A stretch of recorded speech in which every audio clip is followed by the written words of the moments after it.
9 anos de idade ouvindo isso. A Bruna vai casar com o Guilherme, o Guilherme vai casar com a Bruna. No início, ela falava, misericórdia. Estava muito novo, né? Era um menino ainda. Eu falava, de jeito nenhum, está repreendido, amarrado, em nome de Jesus. Ele briga que um dia eu chego a cuspir. Não vou... Mentira, não consegui. Mas como é que o povo fala? O ditado que o pessoal fala, conheci na forma, como é que é?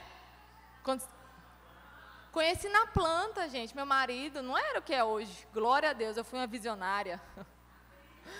Mas não era, né? Tudo isso que é hoje. E eu falava, não, de jeito nenhum, de jeito nenhum. Não sei se de tanto ouvir as pessoas falarem, ou, né, Deus já sabia que ia ser, com o tempo o sentimento surgiu. E nós começamos a nos gostar, queríamos entrar num relacionamento. E aí, com 19, 20 anos de idade, eu acho, mais ou menos isso, uns 20 anos de idade, nós decidimos fazer a corte, que é o relacionamento que nós temos na videira, né? O nome que nós damos para o relacionamento da videira. E aí, entramos na corte. E adivinha o que aconteceu? 3 meses depois, a gente termina. 3 meses de corte. A gente termina. E aí foi a primeira grande frustração da minha vida, porque eu falei, meu Deus do céu, a igreja todinha falava que eu ia casar com ele. A igreja todinha falava que, né, ele ia casar comigo. 3 meses de corte. A gente termina, eu falei, pronto, vou ficar solteira pro resto da vida. Quem vai me querer agora? E aí me frustrei com esse relacionamento que não deu certo, né? O Senhor já sabia, lá na frente, depois as coisas se alinharam. Mas, muitas vezes isso acontece com a gente. Quantos de nós não temos relacionamentos que ao longo do caminho nos frustraram? E às vezes nem é um relacionamento de homem e mulher, mas mulher principalmente. Quantas amigas já não frustraram vocês? A minha melhor amiga, nessa época, né, que nós estávamos antes do relacionamento, era minha melhor amiga, assim, de dormir na casa, de compartilhar, de tudo. No dia que nós falamos que íamos entrar na corte, se tornou a minha maior inimiga. Ela não queria nem me ver pintada de ouro. E aí, assim, eu fiquei, meu Deus, como assim? E às vezes as nossas frustrações não são nem um relacionamento conjugal, mas em amizades. Pessoas que nós depositamos a nossa confiança, que nós investimos, e nós somos frustradas. Frustradas com esse relacionamento. Nós colocamos a expectativa. É só os nenenzinhos que machucou. Olha para cá, para a gente continuar. Normal. E aí a gente espera uma coisa daquilo, e na verdade acontece outra. Mas às vezes também a gente espera algo, é para esse algo acontecer, mas não acontece na hora que a gente quer. Foi meu relacionamento com meu marido. Era de Deus? Era, mas não era a hora de Deus. Nós terminamos, 2 ou foram 3 anos depois, cada um para o seu rumo. Ele foi para Goiânia fazer seminário em Goiânia, eu continuei em Palmas. Cada um tocou a vida. Nós até paramos de nos falar durante muitos meses. E no final das contas, a gente não está aqui, casada, mas não foi no tempo que eu queria. Então, demorou para que acontecesse aquilo que que na época, né, eu achava que era de Deus.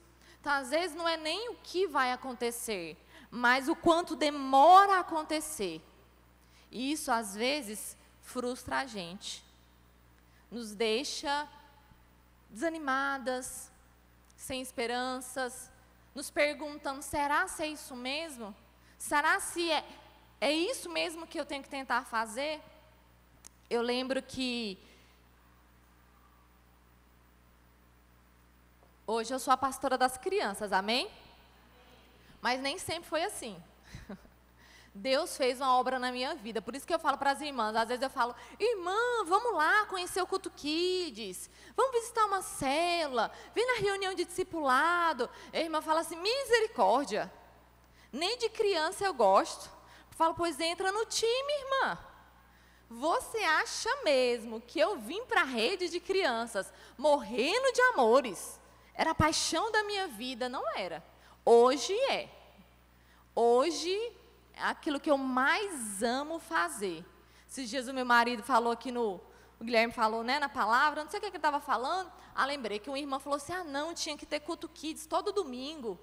Até no de ceia, por que não tem? Ele falou assim, mas coitada da minha esposa. Ela tem que participar pelo menos do culto de ceia. Cheguei em casa e falei para meu filho, coitada, não. Eu estou muito contente no meu culto kids. Você pode me deixar lá todos, não que vai deixar. Porque nós sabemos que é importante a ceia, né? Não porque eu sou coitada, mas nós precisamos ceiar. É importante que a família esteja reunida na ceia. Por isso que nós não separamos as crianças no domingo de ceia. Mas se quiser separar, por mim, eu amo fazer o que eu faço.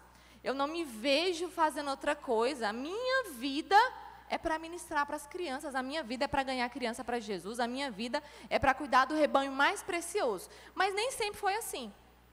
No início, eu via criança, eu falava, não chega perto, não chega perto. Não toca. E aí, quando eu decidi fazer faculdade, eu fui fazer História.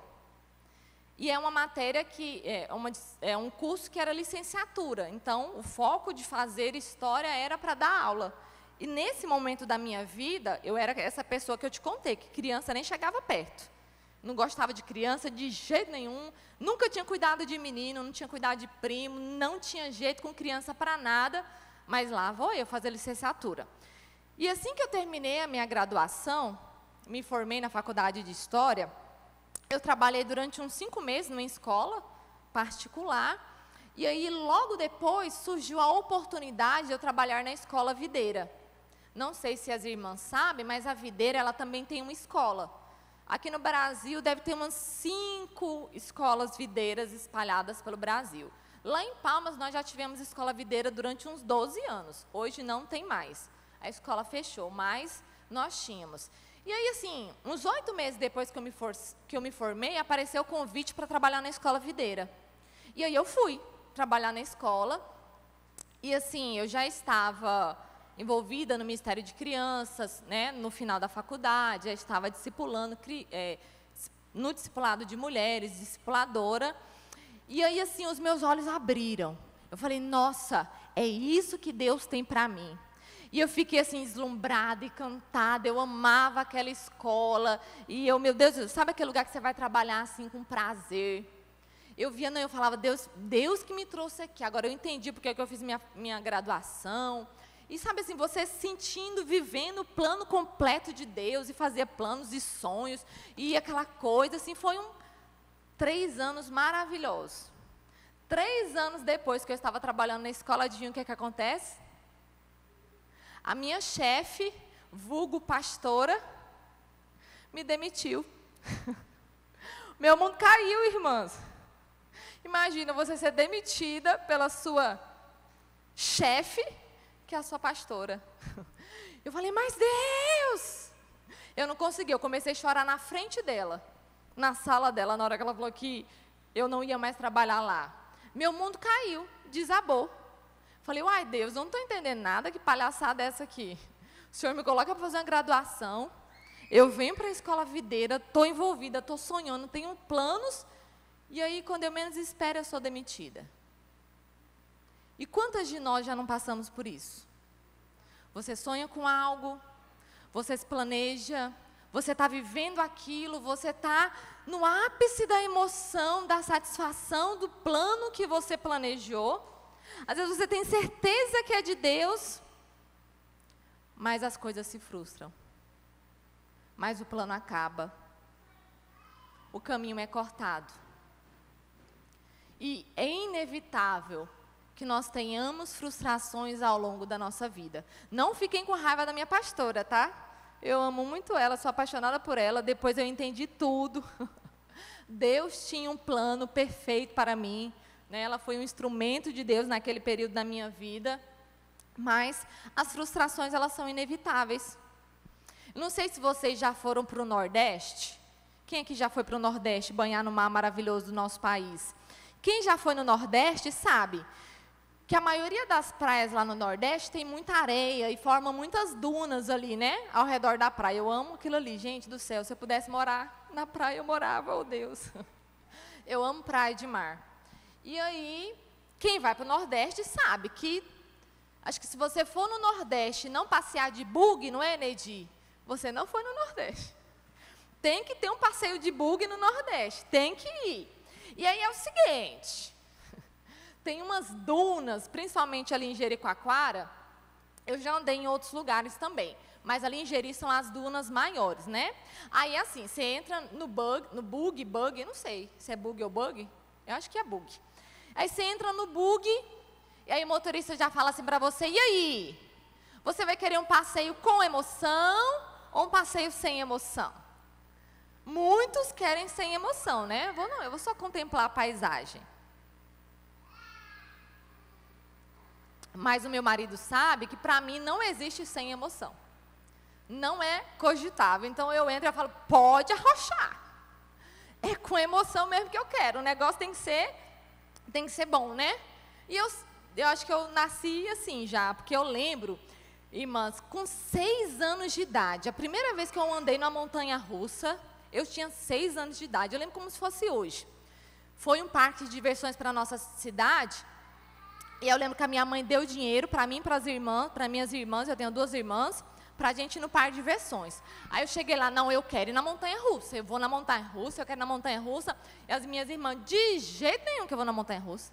Não tem quem me faça na montanha-russa. Eu falei, mas eu quero ir na montanha-russa, pelo amor de Deus, vamos comigo. E a gente rodou o parque todinho, brincou em tudo que tinha para brincar, e elas não queriam ir na montanha-russa comigo. Com 6 anos de idade, sabe o que eu falei? Então eu vou sozinha. Eu subi na montanha-russa e fui, sozinha, com 6 anos de idade. Muitas vezes a gente vai nos rolês, nos parques de diversões, aí eu sou a pressão do meu marido. Eu falo, se você não for comigo, eu vou. Ele fala, não, então eu vou, né? Porque eu não posso deixar você ir sozinha, morre de medo, mas ele vai. Porque eu vou, ele tem que ir. Ele tem que ir para provar que está ali do meu lado. Então, eu sempre gostei de coisas com emoção. Eu sempre gostei da parte da ala radical dos brinquedos, né, Stephanie? Esse dia a gente foi no parque de diversões que teve aqui, um dos últimos. E a gente chegou lá no parque, bora no mais radical, bora no mais radical. Os meninos, tem certeza? Tem. Aí saiu do brinquedo, uma vomitando os borros para fora, a outra, ai, deixa eu sentar aqui. Falei, gente, isso aqui é tão bom, é tão legal. E eu acho que quando eu nasci, aliás, antes de eu nascer, né? Quando Deus estava preparando as coisas para o meu nascimento, o anjo virou para Deus e falou assim, Deus, a vida dessa indivídua aqui vai ser com emoção ou sem emoção? E adivinha o que Deus falou? Com certeza, põe emoção nessa vida aí.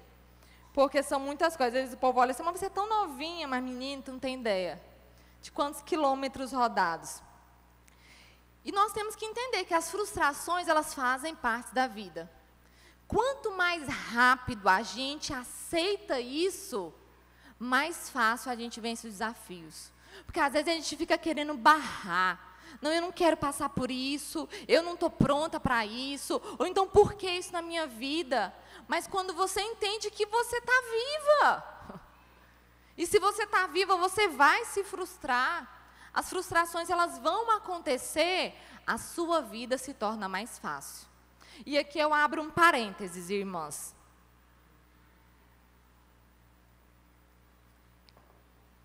Para falar para aquelas mães que ainda têm filhos pequenos. Se você tem um filho que ainda é criança até 12 anos de idade, pelo amor de Deus, não estrague o seu filho. Como assim, Bruna? Deixe esse menino ou essa menina se frustrar. Porque às vezes a gente vem de uma geração de família muito bagunçada. Hoje em dia, se eu perguntar quem aqui tem pais separados, eu acho que não tem, não sei, eu acho que eu tenho que dar um troféu, uma medalha para quem tem pais que não são separados. Porque o normal é ter pais separados. E aí a gente foi tão machucado na nossa infância, a gente teve uma adolescência, às vezes, tão traumatizada, que a gente quer fazer um casulo ao redor dos nossos filhos, quando eles são crianças. E não, ele não pode sofrer, ele não pode chorar, Ele não pode se frustrar. Tem hora que o menino chora, a mãe fala, meu filho, pelo amor de Deus, o que você quer? Eu vou lá na Torre Eiffel e trago a Torre Eiffel para você parar de chorar. Deixa o menino chorar, gente. Quem aqui que já morreu de chorar? Ninguém morre de chorar. A frustração faz parte da vida. E quanto mais cedo nós entendemos isso, mais fácil nós vivemos. Mas hoje não. Hoje a criança ela não pode ser contrariada, a criança não pode chorar, a criança tem que ser livre para fazer o que ela quiser. Não, ela precisa se frustrar. Lá em casa, as psicólogas não olhem de olho torto para mim. Por favor, que lá em casa é assim mesmo.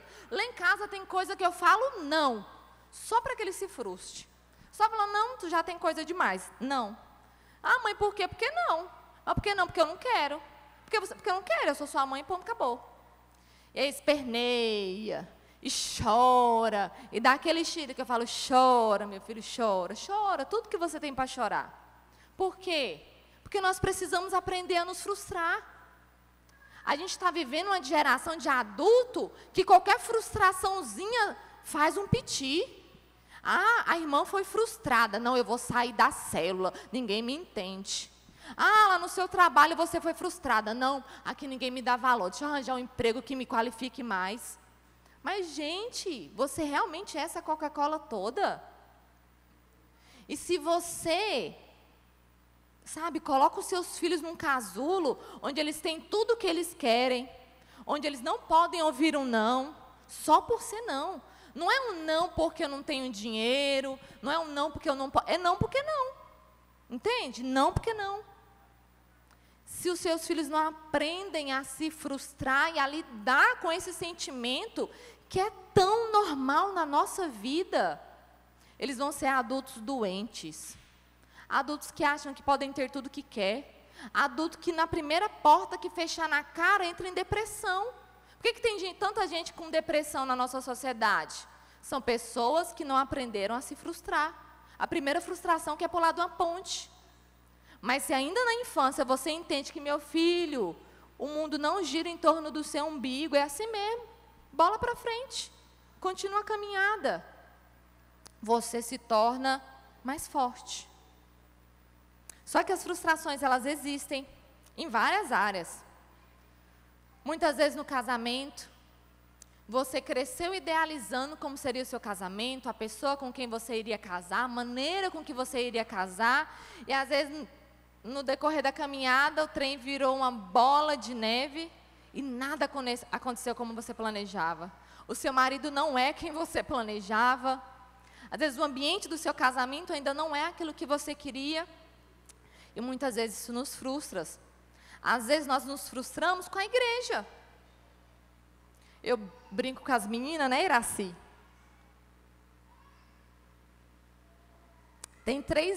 Eu falo 3 anos, mas não tem 3 anos não. Tem 2 anos e meio que nós estamos aqui em Araguaína. Nós fomos enviados de Palmas para cá. E antes de nós, aqui em Araguaína, era o pastor Marcos. E o pastor Marcos já era um senhor mesmo. Muito experiente, muito homem de Deus. E aí o pastor Marcos precisou sair para cuidar da saúde, estava com uns problemas de saúde, e nós fomos enviados para cá. Era nítido a cara de decepção dos irmãos quando nós chegamos aqui. Tipo assim, meu Deus, nós perdemos um pastor experiente, homem de Deus, 60 anos de idade. Recebemos um pastor e uma pastora de 30 anos. Sabe nada. Algumas falavam assim, meu Deus, e agora? Como é que vai ser? E isso te frustra. Por quê? Porque Deus envia aquilo que você precisa numa embalagem que você não quer. Uma embalagem de 30 anos. Não a super experiente, que já fez todas as coisas, já pastoreou muita coisa. E aí, às vezes, gera frustração. Às vezes, você espera do seu líder um posicionamento, e ele tem outro. Às vezes, você queria uma esposa de líder que fosse assim, super meiga, que adorasse fazer chá da tarde com você, que te visitasse, te ligasse. Não tem nada a ver. Ela não tem nada a ver com isso. E aí você se frustra. Às vezes você queria um pastor, uma pastora fleumático. Meu marido é fleumático, né? Um pouco. Ele é mais sanguíneo que fleumático, mas ele é muito mais fleumático do que eu. Eu não tenho nada de fleumática. Às vezes você queria uma pastora sanguínea, que cumprimenta todo mundo, que ri para todo mundo. Aí Deus te envia uma colérica. Que eu tenho que ficar lembrando, sorri. Não é porque eu não quero sorrir. É que faz parte da minha personalidade. Às vezes eu tenho que ficar, sorria, Bruna, na minha mente. Sorria, cumprimenta o povo. Eu passo assim. Aí o papai fala, meu Deus, a pastora nem cumprimenta. Mas não é porque eu não quero cumprimentar. É porque assim, minha mente, ela funciona diferente. Eu já estou lá em outro lugar. Às vezes eu passo e eu nem vejo. Oh, meu Deus, perdão, irmão. A paz do Senhor. E aí você está frustradíssima com essa pastora. A outra pastora, a melhor comida de Araguaína. O arroz da pastora Kênia. A Bruna não sabe mal fritar um bife, gente. Aí a gente vai fazer comunhão do discipulado. Eu falo, quem vai cozinhar? Eu não vou. Quem vai cozinhar? Quem vai fazer a comida? Não sei fazer comida direito. Não é um dos meus dotes. E nós vamos nos frustrando, porque nós estamos, às vezes, num ambiente que nós idealizamos, que é diferente daquilo que nós queríamos. Às vezes as frustrações, elas vêm na nossa vida profissional. Você estudou, você lutou, você se formou para algo, e na sua vez de começar, no Instagram tem esse negócio, né? Aqueles memezinhos, na minha vez, esses dias eu vi um, na minha vez, não sei como é que era não, mas era muito engraçado, tipo assim, na minha vez de ser adulto, o negócio estava bagaceira. Mas às vezes na sua vez de começar a sua vida profissional, o menino nasceu. E aí você não conseguiu trabalhar. Na sua vez de montar a empresa, a gente está vivendo o pior governo da história. E você se frustra. Porque, infelizmente, muitas vezes as coisas não saem como nós planejamos. Mas eu quero te dar uma dica hoje. Não tente colocar as coisas e as pessoas nos moldes da sua expectativa. Porque isso vai gerar muitos danos.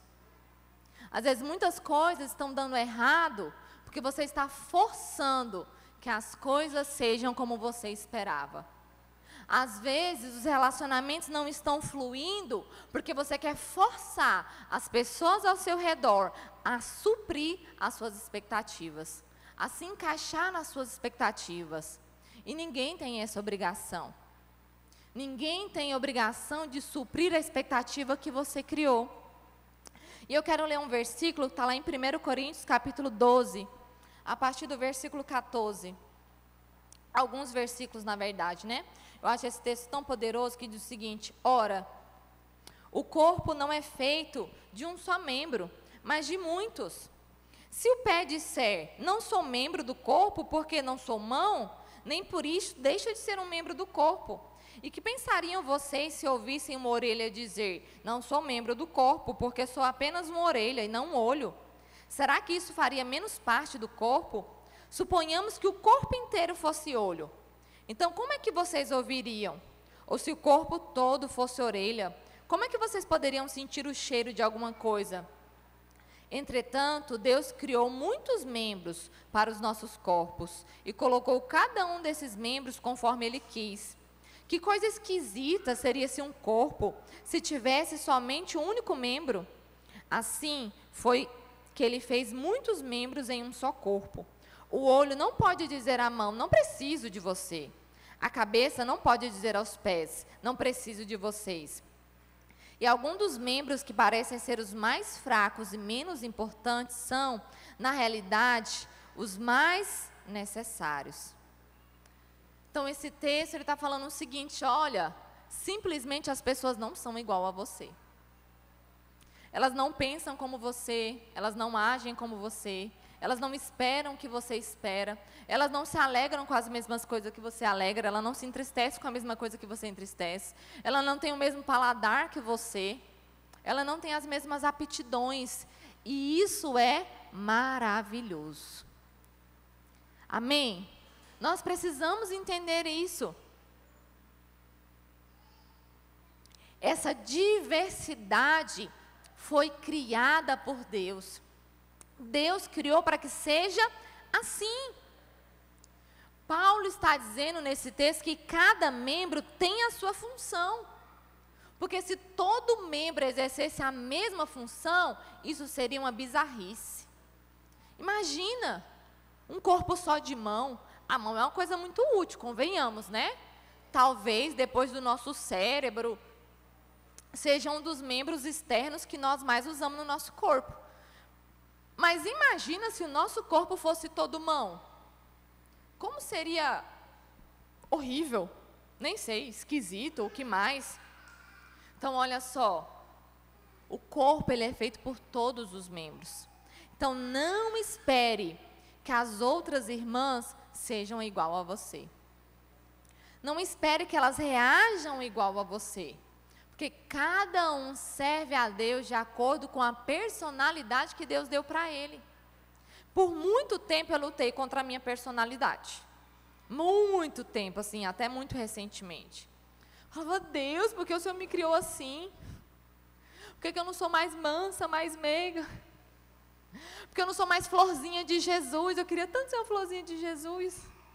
Ia ser tão fácil ser esposa de pastor sendo florzinha de Jesus. E por muito tempo eu fiquei lutando contra Deus. Senhor, para quê? Deus tira isso de mim. Senhor, muda a minha vida. Até que o dia eu entendi, Deus me criou para ser do jeito que eu sou. Deus me criou com a minha personalidade para um propósito. E é tão poderoso quando você entende isso a respeito de si. Mas é mais poderoso ainda quando você entende isso a respeito do outro. Quando você entende que aquela irmã, com a personalidade dela, com a maneira dela, com as respostas dela, foi criada por Deus para ser assim. Porque Deus vai usar ela num lugar com a personalidade dela. Deus tem uma obra para fazer através da vida dela, com a maneira dela de ser. Existem muitas pessoas que eu não vou alcançar com a minha personalidade. Mas que eu sei que a irmã que está aqui do meu lado vai alcançar com a dela. E a irmã que está aqui do outro lado vai alcançar com a dela. E isso é a igreja do Senhor. E isso é a noiva do Senhor. Ele fez para ser assim. Sabe, então não fique colocando expectativas para que o outro seja parecido com você. Para que o outro faça o que você quer que ele faça. E eu falo isso em todos os âmbitos. O seu marido, vou colocar com muita ênfase, aceita que dói menos. Homens são homens, mulheres são mulheres. Você gosta de casa organizada. Eu tenho quase certeza que homens gostam de chiqueiros. Porque não faz sentido. É unânime, meu Deus, que esses homens gostam de bagunça. E daí, gente, qual é o problema da nossa sociedade hoje? Um monte de gente idiota querendo que homem seja mulher. E não é nem sexualmente falando, não, é em personalidade. Pelo amor de Deus. Um homem nunca vai parecer com a mulher. Nunca. Por quê? Porque Deus criou ele para ser homem. E uma mulher nunca vai parecer com um homem. Às vezes eu estou meio estressada lá em casa, né? Quem nunca? Jesus perdoa, glória a Deus, não tem problema. E aí, às vezes, ou você solta os cachorros, ou você chora horrores, né? Eu tenho as duas coisas. Às vezes eu estou estressada, eu brigo, eu falo. Às vezes eu estou estressada, eu não falo nada, eu só choro. E aí, ele ainda está aqui, não sei porquê, né? E aí, lá vem ele. Ai, mas para que tanto choro? Ah, mas para que chorar por isso? Fala para ele, quisesse alguém que não chorava, casasse com um homem. Eu choro mesmo, me deixa chorar. Vou chorar por isso sim. O meu choro é legítimo, porque eu sou mulher. E a gente sabe que uma linguagem da mulher é o choro, gente, pelo amor de Deus. Deixa a gente chorar, não proíba a mulher de chorar, não. Isso é tão ruim. Às vezes você chora por quê? Às vezes ela chora porque a louça está na pia. Porque eu queria tanto uma máquina de lavar. Às vezes eu chego tão cansada. Você nunca chorou porque tem louça na pia? Eu já chorei. Já chorei. Falei, Senhor, tem misericórdia de mim. Me dá uma louça de lavar, mas olha, eu vou testemunhar. Minha vitória vai ter sabor de mel, viu? próximo culto eu vou falar, irmãs, o Senhor respondeu as minhas orações. Eu acho que uma das coisas que mais me pega lá em casa é a louça, né? Correria do dia a dia. Mas por quê? Porque Deus criou para ser assim. Nós somos diferentes. E é tão bom quando a gente entende essa diferença. Por quê? Porque nós nos frustramos muito menos. Como você vai se frustrar menos quando você entender que o seu marido não vai te entender? Porque ele é homem. Como você vai se frustrar menos quando você aceitar que não, se ele estiver em casa, a casa não vai ficar arrumada. Não tem como, só quando ele viaja. Que as coisas vão ficar no lugar. Né? Eu não estou dando autoridade para bagunça, mas é assim. E aí você se frustra menos. Estou dizendo isso por quê? Porque eu aprendi. Eu já contei isso aqui para as irmãs. Um dia, uns 5 anos atrás, eu devia ter mais ou menos uns 4 anos de casado, e já teve vezes lá em casa que eu faltei quebrar a casa por causa de bagunça, brigando com meu marido. E aí um dia, eu estava numa reunião com a pastora Alessandra, né? Lá em Palmas, as esposas de pastores caminham na reunião com a pastora Alessandra. E aí a pastora Alessandra conversando, falando sobre não sei o quê, e uma hora ela falou não sei o que lá, porque, olha, irmãs, eu estou casada com o Mauro tem 20 anos. Ainda hoje o Mauro deixa o sapato jogado pela casa. Na hora que ela falou isso, irmãs, minha pressão caiu. Falei, como assim? O pastor Mauro é tão de Deus. Ele é o homem mais de Deus que eu conheço. Não desfaça as minhas esperanças. Como é que o pastor Mauro, depois de 20 anos de casado, ainda deixa o sapato jogado pela casa? Nesse dia, a minha ficha caiu. Eu falei, é o seguinte, ou eu largo de mão com esses sapatos, ou eu vou viver a minha vida inteira frustrada. Aí agora eu delimitei, eu fui estratégica, que eu não sou besta, né? Eu delimitei os espaços onde o sapato pode ficar jogado.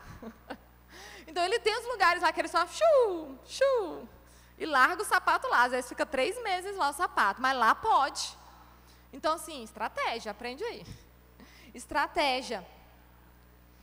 E eu já falei tanto sobre frustrações hoje, né? Mas é óbvio que eu não poderia terminar sem falar para você que existe uma maneira de vencer as suas frustrações.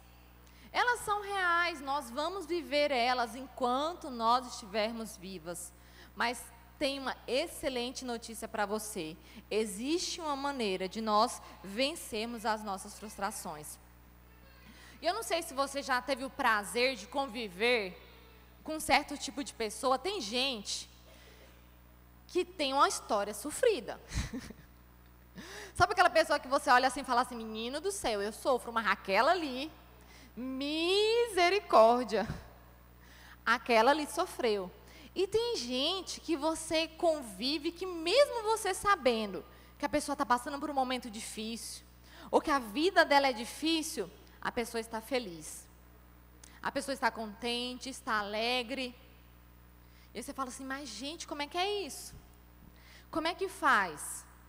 Nessa noite eu quero te dar a receita. Porque deixa eu te dizer, Jesus não falou para os discípulos, olha, a partir da cruz, quando eu morrer e for glorificado, que eu ressuscitar, a sua vida vai ser um mar de rosas. A sua vida vai ser 100% perfeita. Vai acabar todos os problemas, todas as frustrações. Jesus não falou isso. Jesus falou que no mundo nós teremos aflições. Mas tende bom ânimo, porque eu venci o mundo. Jesus não prometeu tirar suas aflições. Jesus prometeu te dar vitória sobre cada uma delas. E é isso que o Senhor tem para você. O Senhor tem vitória. O Senhor tem cura para cada uma das suas frustrações e para as suas aflições. Os mais velhos aqui, como eu, lembram que nos anos 2000, ali no Iraque, houveram muitos confrontos, né? Aquela época das Torres Gêmeas, eles estavam ali o tempo todo à procura do Osama Bin Laden, do Saddam Hussein. Então, aquela região onde é o Iraque, nos anos 2000, foi praticamente devastada por conta das guerras. Mas mesmo nesse período, eu não sei se você sabe, se é do seu conhecimento, mesmo nesse período de muita guerra nos anos 2000, houve um avivamento naquela região. Existe um livro que fala sobre isso, sobre o avivamento que aconteceu no Iraque nos anos 2000. Muitas pessoas se converteram, mesmo em meio à guerra. E aí nesse livro conta a história de um repórter que estava ali, né, noticiando os acontecimentos, as informações, e no meio de escombros ali, no meio de uma cidade destruída, ele começou a perceber uma moça que estava com a feição feliz. Uma moça que estava com a feição alegre. E aquilo chocou ele, porque no meio de uma guerra, como é que você se alegra? Como é que você é feliz? E aí ele então decidiu entrevistar. E uma das perguntas da entrevista que ele fez para ela, ele falou assim: não, mas me conta o seguinte, olha, a maioria das pessoas aqui perderam toda a família, perderam as suas casas, perderam o seu lar, muitas delas perderam parte do seu próprio corpo por conta da guerra. Como é que você consegue sorrir? Como é que você consegue se alegrar num cenário caótico desse de guerra? E aí ela respondeu para o repórter: é porque quando você perde tudo que você tem, tudo, porque eu perdi a minha família, perdi a minha casa, quando você perde tudo, você descobre que você só precisa de Jesus. Sabe, nós, em nome de Jesus, nunca vamos precisar perder tudo. Mas o segredo para você vencer as suas frustrações é entender que tudo o que você precisa é Jesus. Mesmo que você perca tudo, mesmo que você viva todas as frustrações na sua vida, tudo o que você precisa é Jesus. E deixa eu te dizer, você já tem Jesus. Você já o tem. Ele mora, ele habita eternamente dentro do seu coração. Não existe nada, Romanos 8 diz, nem a morte, nem a vida, nem os anjos, nem a potestade, nem os principados, nem o presente, nem o porvir, nem coisa alguma acima da terra ou embaixo, pode nos separar do amor de Deus que está em Cristo Jesus. Nada pode tirar Jesus de você. Você o tem. Você tem a coisa mais preciosa. Você tem tudo aquilo que você precisa ter. E existem, infelizmente, tantas mulheres que vivem uma vida afundadas nas frustrações. O que define ela são as frustrações que ela viveu ao decorrer da vida dela. Você senta para conversar, ela fala: ah, mas eu sou assim porque lá atrás aconteceu isso e isso. Ah, mas eu penso desse jeito porque um dia aconteceu assim assado. Ah, mas eu não consigo me envolver ou servir porque lá na minha antiga igreja o meu pastor falou assim, assim assado. E aí existe gente que vive uma vida mergulhada no que já aconteceu, uma vida mergulhada nas frustrações. E nós esquecemos que Cristo é perfeito, Jesus é perfeito. Nós temos Jesus. Pare de colocar as suas expectativas em outras pessoas. Ou pare de sustentar aquilo que você vive por causa das frustrações que você passou lá atrás. Essa não é a vontade de Deus para a sua vida. A vontade de Deus para a sua vida é outra. E eu quero ler lá em Efésios, capítulo 5, abaixo do versículo 25.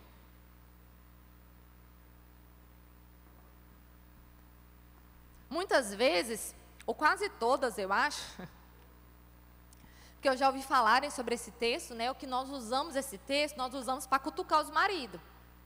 Falar: olha, é assim que você tem que me amar. Olha, é desse jeito que Jesus está mandando você me amar. Mas nós esquecemos do principal. Jesus está falando que o seu marido tem que amar você assim, porque Ele já te amou assim. Foi assim que Jesus chamou, foi assim que Ele se entregou por você. Então, muito antes desse texto ter a ver como você quer que o seu marido te ame, você tem que se lembrar que esse texto está falando como o Senhor te ama. E eu quero ler esse texto que diz assim: e vocês, maridos, mostrem pelas suas esposas o mesmo tipo de amor que Cristo mostrou. Então, olha só, eles vão mostrar o amor que quem já mostrou? Cristo. Cristo mostrou pela igreja quando se entregou por ela. Cristo mostrou o seu amor por você quando Ele se entregou por você. Para quê? Para que Jesus morreu por você? Por que Jesus se entregou por você? Para te fazer santa, purificada pelo lavar da água, mediante a palavra, a fim de que Ele pudesse apresentar você a Ele mesmo como uma igreja gloriosa, sem uma única mancha, aleluia, sem uma única ruga, glória a Deus, ou qualquer outro defeito. Não sei vocês, mas 30 a mais chega. Esse negócio de mancha, de ruga, pega, mas olha só, Cristo está dizendo que Ele vai nos apresentar, Ele vai apresentar você, sem uma única ruga, sem uma única mancha, sem uma única mácula. Não sou eu que estou dizendo, é a palavra do Senhor. Sabe aquele defeito que te incomoda? Sabe aquela personalidade difícil? Sabe aquele medo que não sai? Sabe aquela mágoa que está fincada no fundo do seu coração? Cristo, quando Ele morreu por você, Ele prometeu que quando Ele fosse receber você novamente, você seria apresentada pura, santa, sem ruga, sem mácula, sem mancha. O texto continua: santa e sem nenhuma imperfeição. É assim que os maridos devem tratar suas esposas, amando-as com seus próprios corpos. Por quê? Porque Cristo te amou com seu próprio corpo, a igreja, do qual nós somos membros. Por esta razão, o homem deve deixar seu pai e sua mãe, a fim de que possa estar perfeitamente unido à sua esposa. E os dois se tornarão uma só carne. Eu sei que isso é um mistério, porém, é a ilustração de Cristo e a igreja. Sabe, então, antes de tudo, antes de estar falando de um relacionamento conjugal, a Bíblia está falando sobre o seu relacionamento com Cristo. Não é você que está mudando você, é Cristo que está mudando você. Ele tem um compromisso de apresentar você, no dia que Ele vier nos receber, perfeita. Perfeita. Mas é você que vai fazer essa obra? Não. É Cristo que está fazendo ela de glória em glória, de glória em glória. Isso é tão poderoso, sabe por quê? Porque quando você percebe que a pessoa que você tem é perfeita, quando você percebe que o Jesus que mora dentro de você é perfeito, você não vai buscar perfeição no seu marido. Você não vai buscar perfeição nos seus filhos. Você não vai buscar perfeição nos seus pais, nos seus relacionamentos. Por quê? Porque Ele já é perfeito. E eu me satisfaço nele. E isso é tão bom, sabe por quê? Porque quando você entende essa verdade, você cobra menos das pessoas. Você exige menos das pessoas. Porque você já sabe que tem alguém que nunca vai falhar com você. E ao invés de você ficar olhando os relacionamentos que estão ao seu redor, você olha para Ele. E você lembra, Ele é perfeito. Ele é perfeito. Ele não falha. Eu não tenho por que exigir perfeição de mim mesma. Eu não tenho por que exigir perfeição da irmã que está do meu lado. Eu não tenho por que exigir perfeição do meu pastor. Eu não tenho por que exigir perfeição do meu marido, da minha colega de trabalho, do meu chefe. Porque Cristo já é perfeito. E Ele não vai falar comigo. Sabe, às vezes nós estamos aqui e nós estamos o tempo todo tentando mudar as pessoas. A pessoa que está do seu lado, a pessoa que está na sua frente, a pessoa que está atrás de você. Você vai, gente, essa pessoa não muda. Meu Deus, tinha que ser mais assim. Ah, mas fulana tinha que ser mais assado. E você bate de frente. E você briga, mas mulher, pelo amor de Deus. Passa dessa para outra. Ou então não faz assim não, não faz assado. Ah, mas você desse jeito nunca muda. E às vezes nós estamos tentando mudar as pessoas na força. No reclamar. Fala misericórdia. Fala misericórdia, irmãs. Se acordar, não dorme não. Agora eu acabo.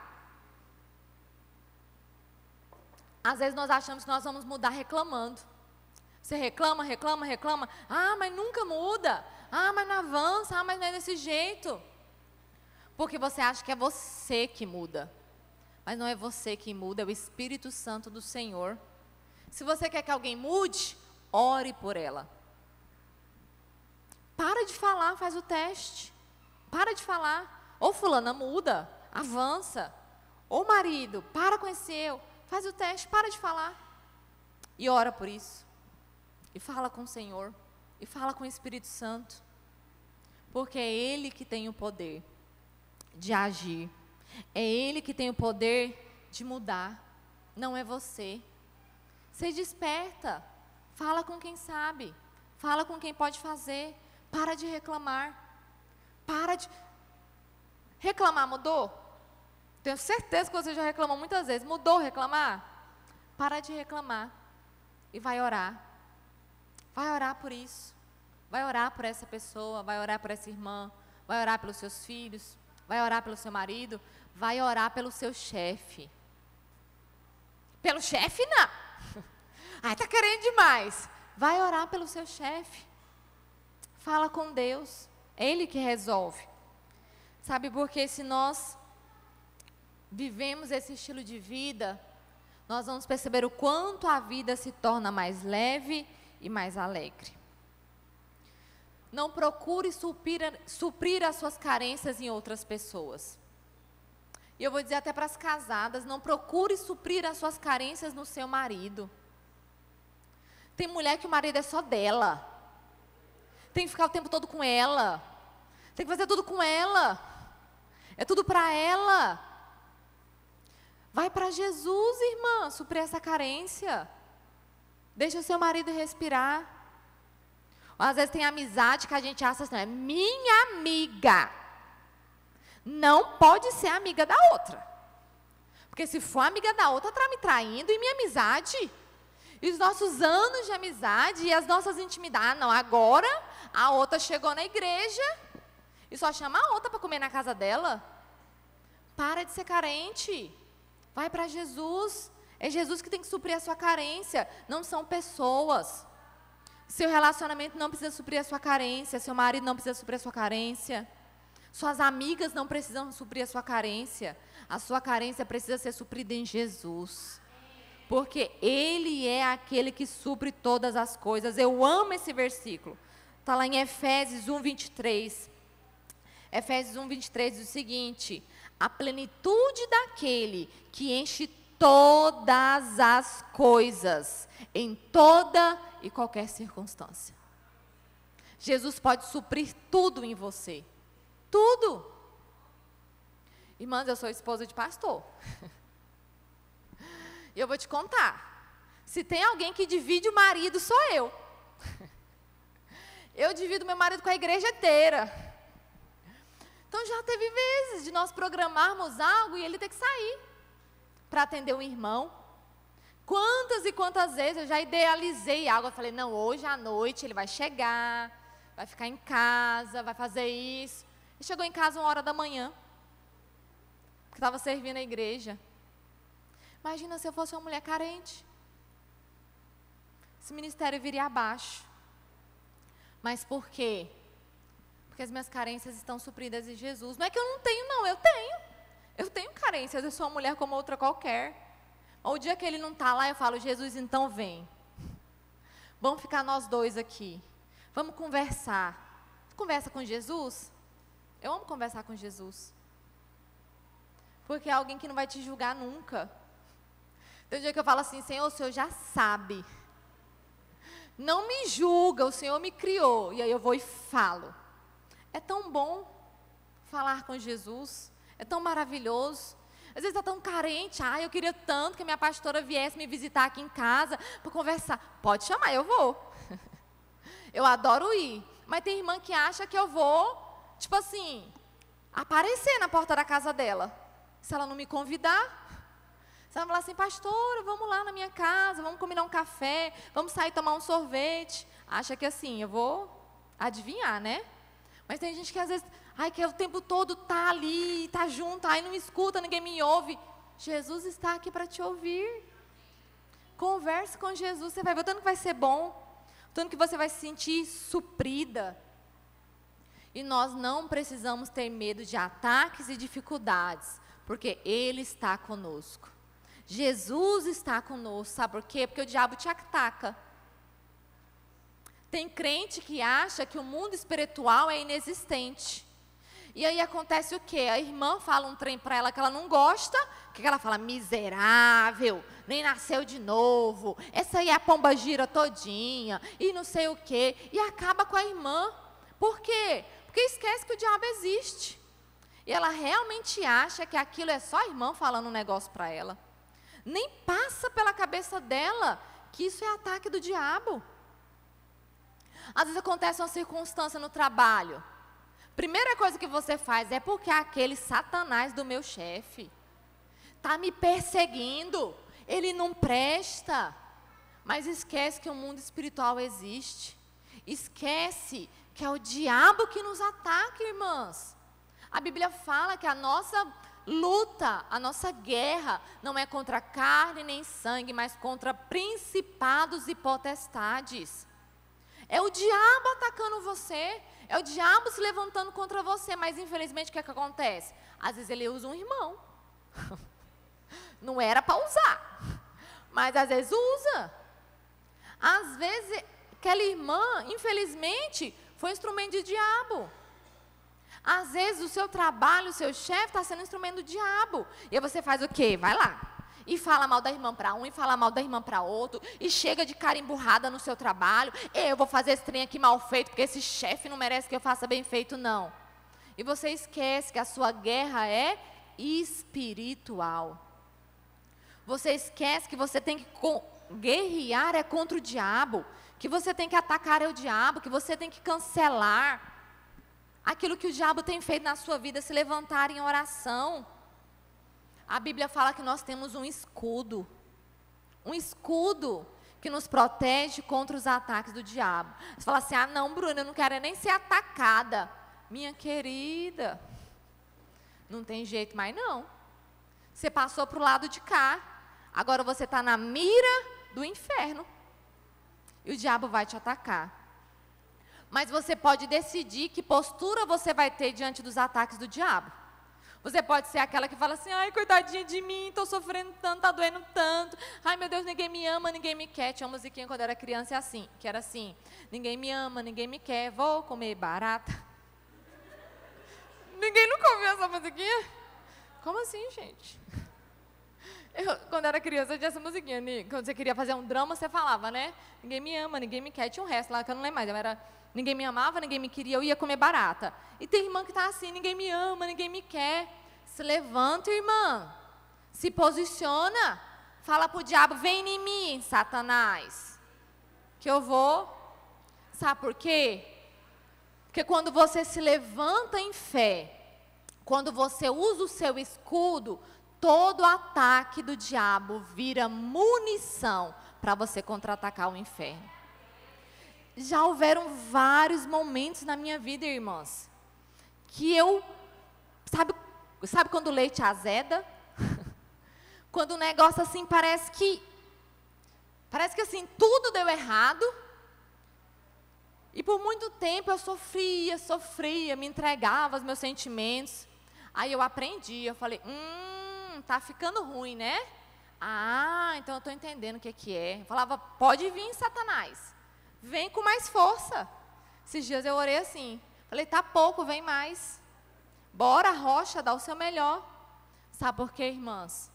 Porque quanto mais você é atacada, mais munição você tem para atacar o inferno. Já teve dias, já contei isso para as irmãs do meu discipulado, Antes da célula de crianças, tive uma briga tão feia com o Guilherme, não foi só uma vez, não. Confessar o meu pecado, não foi só uma vez, não. E assim, briga feia, eu comecei a chorar. E eu falei, não vou fazer a célula, não. Aí na hora eu lembrei, isso não é natural, isso é espiritual. Eu falei, quer saber? Eu vou fazer a célula, Satanás. Eu vou fazer a célula. E aí, sabe?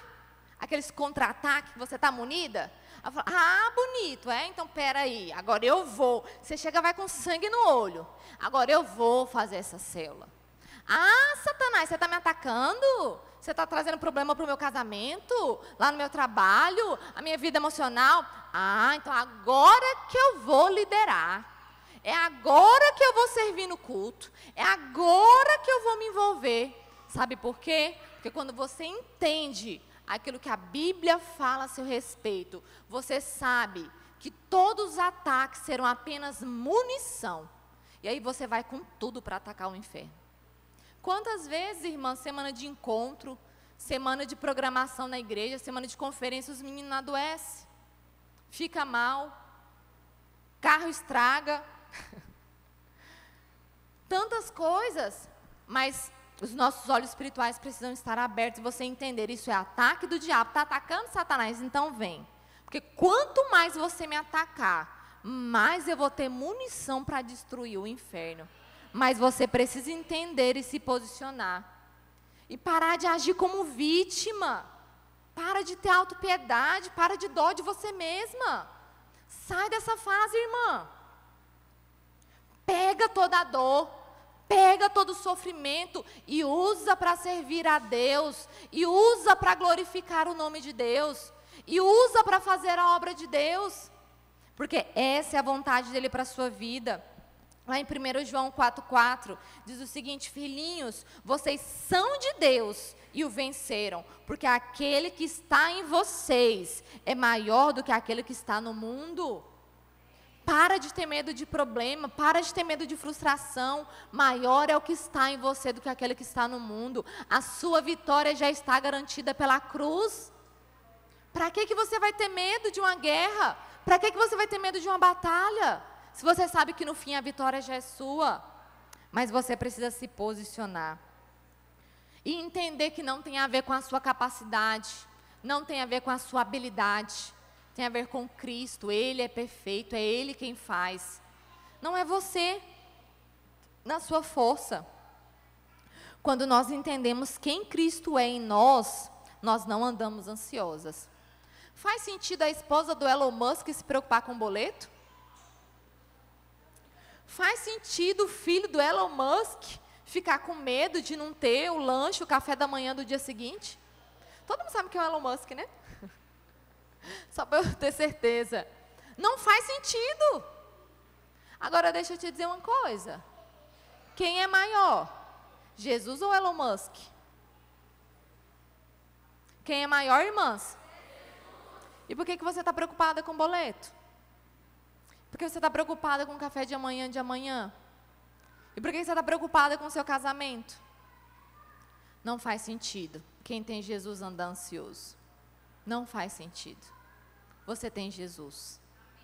Ele é aquele que supre tudo em todas as coisas. Nós precisamos apenas entregar. Quando nós entendemos o quanto nós somos amadas, nós não estamos preocupadas com a renúncia que nós iremos fazer. Quando você entende o quanto Jesus te ama, você acha que você vai se preocupar com renúncia? Imagina só, as que são casadas, imagina o marido, as que são solteiras, imagina seu pai. Imagina que você tem um pai que te dá todas as roupas que você pede. Imagina que você tem um marido que toda vez que você vai no salão de beleza, ele fala assim, toma aqui, amor, meu Infinity Black. Imagina que quando você quer ir no shopping, o seu marido fala assim, quanto você quer para gastar lá? Imagina ter um marido desse. Imagina ter um pai desse. Agora, imagina se esse marido ou esse pai fala para você, minha filha, olha, eu estou precisando muito que você deixe de fazer esse trabalho que você está fazendo e me ajude aqui, lá na salinha de crianças. Será que vai doer renunciar ao trabalho para fazer aquilo que o seu pai está pedindo para fazer? Será que vai doer renunciar às suas atividades legítimas para fazer aquilo que aquele marido, noivo amoroso está te pedindo para fazer? Quem entende o quanto é amada por Jesus não tem medo de fazer renúncias. Porque sabe, meu Deus, Ele é tão maravilhoso, Ele é tão bom, Ele só quer o meu prazer, Ele só quer o que é melhor para mim. O que é isso que Ele está me pedindo? Não é nada. Quando nós somos amadas, nós não temos medo de fazer renúncias. Sabe, para encerrar, não sei se você reparou, mas Esther e Ruth são os únicos livros da Bíblia com o nome de mulher. Não é interessante? Alguma coisa tem aí. Por que só elas duas? E é interessante porque você vai olhar para Esther e para Ruth, e existem muitos paralelos entre as histórias delas. Tanto Esther quanto Ruth eram mulheres estrangeiras. Esther era uma judia estrangeira em outro país. Ruth era uma moabita, eu acho que Ruth era moabita, agora eu não lembro, mas Ruth era uma estrangeira em Israel. Ambas eram estrangeiras. Uma era órfã. Esther não tinha pais. A Bíblia fala que ela foi criada pelo tio. Ruth era viúva. Ela saiu da terra dela, casou com um rapaz e ficou viúva logo cedo. Todas as duas tinham motivos suficientes para viver uma vida frustrada. Uma sem marido, a outra sem pais, as duas em terras estrangeiras. E elas poderiam ter se afundado nas suas frustrações. Ninguém me ama.